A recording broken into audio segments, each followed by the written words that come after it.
नमस्कार दोस्तों, आज हम अपने देश के सिस्टम और अपने देश के बारे में बात करेंगे जो कि कहते हैं कि बदल रहा।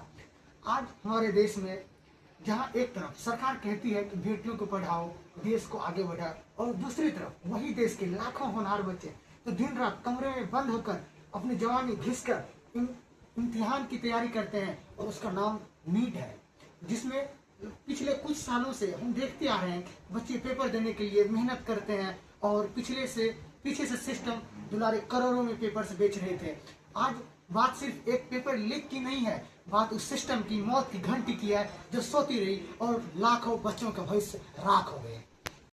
आइए अब आपको हम दिखाते हैं इस महा सिस्टम के कुछ फेल्योर जिन्होंने लाखों परिवारों को रुला दिया है।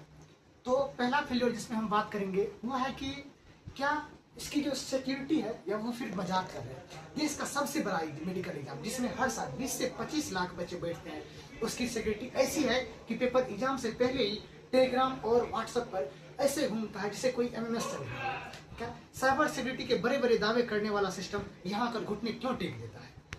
आगे मैं फेलियर बताऊं, मैं ये कहता हूँ कि NTA और ये सरकार खामोश क्यों। जब बच्चे चीख कर सबूत दिखाते हैं तो पहले तो सिस्टम सब ठीक है का राग अलापते हैं, जब पानी सर से ऊपर चला जाता है तब जांच बिठाई जाती है। मैं ये पूछता हूँ कि ये जांच पहले क्यों नहीं होती है, क्यों हर साल बच्चों को ही सड़क पर आना पड़ता है। क्या सरकार की जिम्मेदारी नहीं बनती है कि वो खुद से पहले ये सतर्क इसको रोकने में कामयाब हुए। आगे अगर हम चेहरा दिखाएं तो इस सिस्टम का, तो ये हम बात करते हैं कि वहाँ करोड़पति वर्सेस मेहनती बच्चा। तो इस सिस्टम का सबसे गंदा चेहरा तो ये है कि एक गरीब का बच्चा, एक किसान का बेटा जो दिन रात पढ़ता है वो पीछे छूट जाता है, और जो करोड़ों रुपया देकर पेपर खरीदता है वो डॉक्टर बनने की राह पर निकल जाता है। आप सोचिए कि क्या ऐसे बिकाऊ सिस्टम से जो डॉक्टर निकलेंगे वो देश का इलाज करेंगे या डाका डालेंगे। मैं कहना चाहता हूँ उन बैठे बड़े बड़े अफसरों पर जो बड़े कुर्सी पर बैठे हैं कि जब आपका सिस्टम फेल होता है तो सिर्फ एक पेपर कैंसिल नहीं होता है, लाखों माँ बाप के सपने टूटते हैं।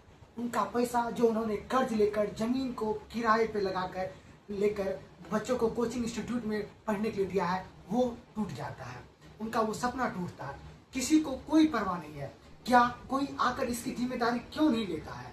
हर बार अगले साल ठीक करेंगे कहकर मामला ठंडा कर दिया जाता है, लेकिन इस बार नहीं। इस बार देश का हर एक एस्पिरेंट, हर एक माँ बाप सब जवाब मांग रहे हैं। आपको जवाब देना ही होगा कि ऐसा क्यों होता है, बार बार हमारा सिस्टम क्यों हमेशा फेल हो जाता है। मुझे यहाँ 4 पंक्तियाँ कहनी याद आती है कि वो कुछ इस प्रकार है कि कागज की डिग्रियों को तिजोरी का रास्ता दिखा दिया, अमीर के पैसों ने गरीबों की रात का सुकून चुरा लिया। कब तक बहाने बनाओगे अपनी इस नाकामयाबी के, कब तक बहाने बनाओगे अपनी इस नाकामयाबी के, तुम्हारे खोखले सिस्टम ने आज फिर कितनों की भविष्य जला दिए।